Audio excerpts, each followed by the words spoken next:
I'm Norman Younger. I'm the founder and director of FD Formations Direct, the new division called Maximity, which is here to help accountants grow their and develop their practice. You might know me as the Flying Scotsman on the main accounting web blog. You'll be pleased to know that on this video blog, things are slightly more serious and more practical, geared to small practice.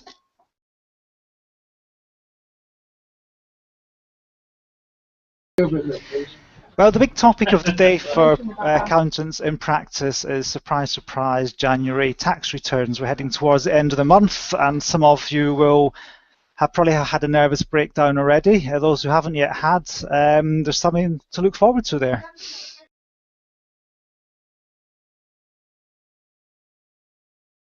Well, stress in the day-to-day life of us accountants is something which has to, it features and has to be managed like any other stress in life.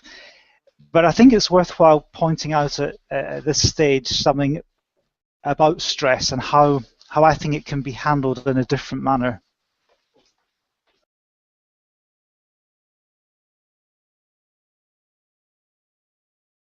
Right, well, when you look at the world in general, financial markets, the rate of return varies in accordance with the risk undertaken. Typically, the larger the risk, the larger the rate of return. We'll all be familiar with scandals down the years. The one which springs to mind with me is the BCCI some, I don't know, 20, 25 years ago, when local authorities all ran there to get one extra 1/8 of 1%.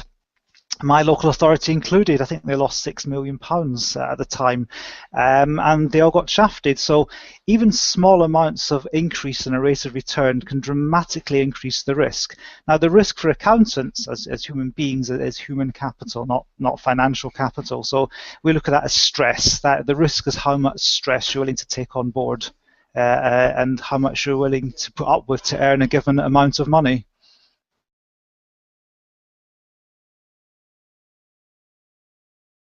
Okay, well, let's look at a chart which I have devised. If you look at the first line here, line A, you can see that for a particular amount of stress, you'll earn a particular amount of money.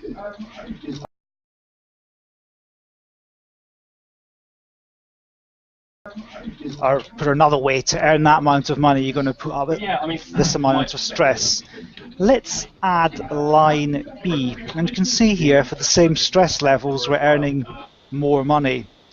And for some people that's the difference between putting up the shutters and continuing in business.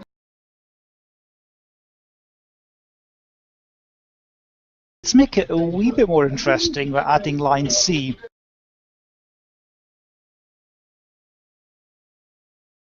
Whereas the same earning level, but a reduced amount of stress. So people have got decisions to make based on this play-off between stress and earnings.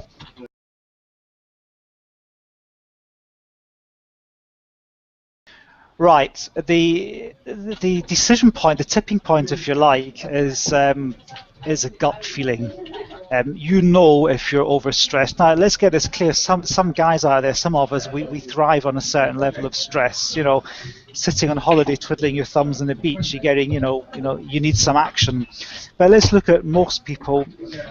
Is it affecting your health? Is it affecting your family relationships, your staff relationships? Is it preventing you from concentrating on growing the business?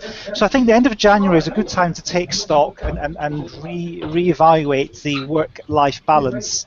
And let's be perfectly blunt about this. For some of you guys out there, it is going to be the difference between life and death.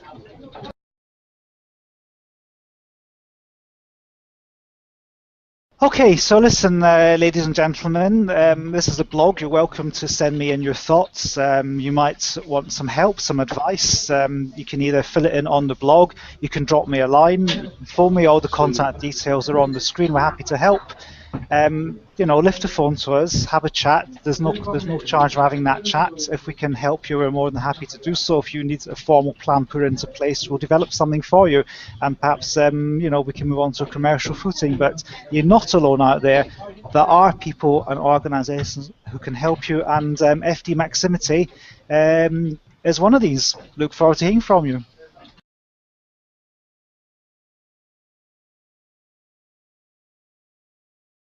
Thanks for listening, everybody. I hope you've enjoyed this seminal video blog. I certainly have enjoyed it. It's been a pleasure to present to you, and see you in a month's time.